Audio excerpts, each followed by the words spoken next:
चीवंटियों के ना कान होते हैं ना नाक, और मन होने के बावजूद वो बोल नहीं सकती। इसके बजाय इनके सर पर दो लंबे महसूस करने वाले एज़ा होते हैं जिन्हें एंटीना कहते हैं। ये एंटीना लाजवाब छोटे औजार है जो चीवंटी की रोजमर्रा की जिंदगी में बहुत अहम है। चीवंटियां इनका इस्तेमाल बो महसूस करने, जमीन के जरिए इर्ताश महसूस करने और दूसरों से बातचीत करने के लिए करती हैं। चीवंटियां शायद ही सोती हों। इसके बजाय इनके पास थोड़े वक्त की पावर नैप्स यानी थकावट दूर करने के लिए मुख्तसर नींद की झपकियां होती हैं जो एक वक्त में सिर्फ चंद मिनट तक रहती हैं। ये थोड़े से वक्त के आराम के औकात अल्फ्रेडो के लिए दिन का बेहतरीन हिस्सा थे। ये उसकी झपकी के दौरान ही था कि इसने काम के बारे में फिक्र किए बगैर वाकई पुरसुकून महसूस किया। अल्फ्रेडो 8 साल का था। उसकी उम्र 8 साल 4 माह और 13 दिन थी। अगरचे आप और मेरे लिए 8 साल 4 महीने और 13 दिन जवान लगते हैं, अल्फ्रेडो एक दरमियानी उम्र की चीवंटी थी। अधेड़ उम्र होने का मतलब यह है कि अल्फ्रेडो अपनी जिंदगी का आधा रास्ता तय कर चुकी थी। अल्फ्रेडो एक पैरोकार चीवंटी थी। उसकी कॉलोनी में तकरीबन हर कोई पैरोकार चीवंटी थी और इसलिए उसे लगा कि वो कुछ खास नहीं है। चीवंटियों के बारे में आपको कुछ अहम जानने की जरूरत है। हर घोंसले में एक मलिका चीवंटी होती है, तलाश करने वाली चीवंटियां होती है और पैरोकार चीवंटियां होती है। तलाश करने वाली चीवंटियां मुख्तलिफ खाने तलाश करती हैं और वो ऐसी पगडंडियां बना सकती हैं जिनमें बहुत मजबूत और ताकतवर बो होती है। इसके बाद पैरोकार चीवंटियां खुराक की कै है। टाई के लिए अपने एंटीना का इस्तेमाल सूंघने के रास्ते पर चलती है। उन्हें जो भी खुराक मिलती है उसे जमा करके घोंसले में वापस लाया जाता है। ये मुज़हक़ाफ़ेज़ है क्योंकि तलाश करने वाली चीवंटी कभी नहीं जानती है कि खाना जमा करते वक्त उसे क्या मिलेगा। खुराक का साइज, वजन और मुकाम बिल्कुल बेतरतीब है। इसका मतलब यह था कि अल्फ्रेडो को बहुत पैदल चलना पड़ा, आमतौर पर एक दिन में तकरीबन 5000 मीटर। ये एक इंसान के 3 मैराथन दौड़ने के बराबर है हर एक दिन। अल्फ्रेडो के घोंसले में तलाश करने वाली चीवंटियां मशहूर थी।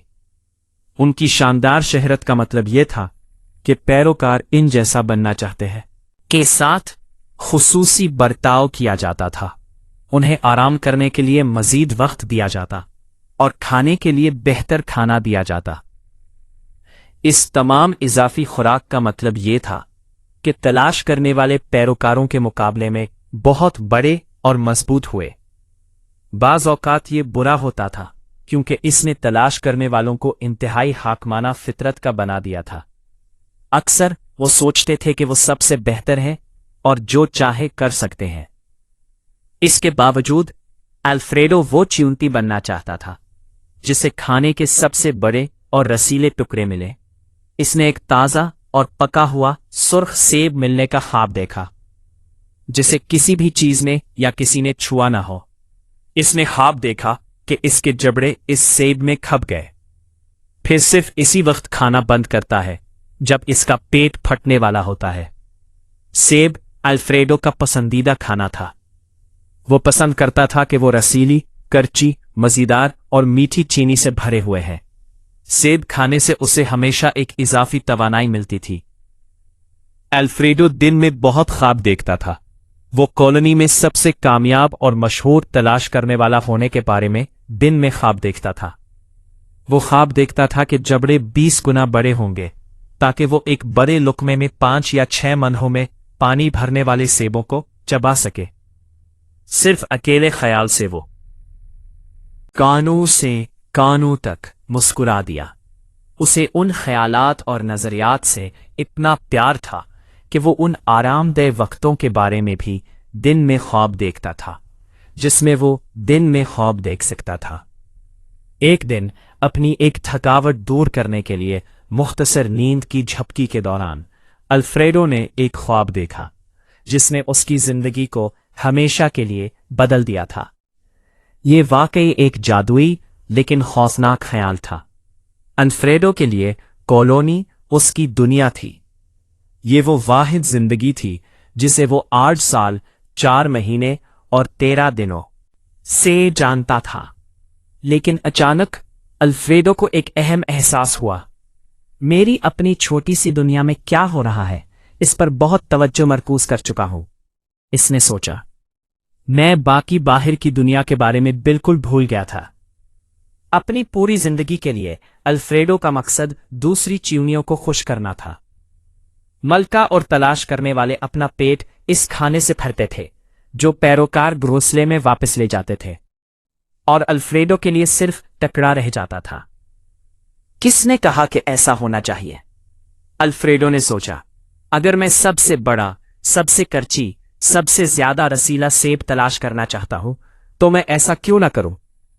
اس کی زندگی میں یہ پہلا موقع تھا جب اسے احساس ہوا کہ اس کی خوشی پہلے آنی چاہیے۔ وہ اپنی زندگی کے آدھے راستے پر تھا، اور اگر اس نے ابھی عمل نہیں کیا تو وہ صرف دکھی اور بور ہو کر وقت ضائع کر رہا ہوگا۔ الفریڈو گھونسلے کو پیچھے چھوڑ کر اپنے خواب کی پیروی کرنے کے لیے پرعزم تھا، لہذا جوش و خروش سے گونجتے ہوئے اور عجیب طرح کی گھبراہٹ کے ساتھ الفریڈو اپنی مہم جوئی پر روانہ ہوا۔ وہ گھونسلے کے دروازے سے ایسے نکلا جیسے وہ کام پر جا رہا ہو، ایک پگڈنڈی کی پیروی کرنے کے بجائے جیسا کہ وہ کام پر ہوتا۔ الفریڈو نے سمت بدل دی۔ تلاش کرنے والی چیونی کے برعکس اس نے اپنے پیچھے کوئی پگڈنڈی نہیں چھوڑی۔ میں پاگل ہوں گا، الفریڈو نے سوچا۔ پیچھے مڑ کر دیکھے بغیر وہ دور درختوں کے جھرمٹ کی طرف بڑھ گیا۔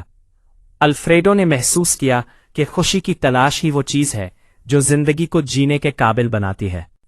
EP